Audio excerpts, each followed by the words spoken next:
Welcome to the Tech Egg. Don't get scrambled. Enjoy the video.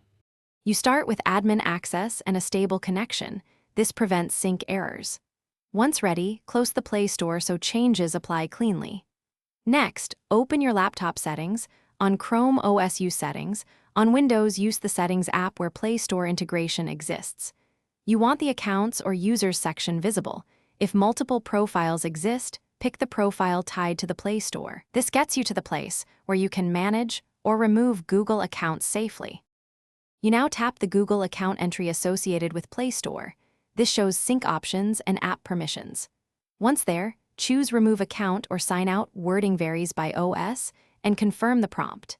This unregisters Play Store access and stops background sync, which is why you must confirm. After removal, clear Play Store cache from app settings if available.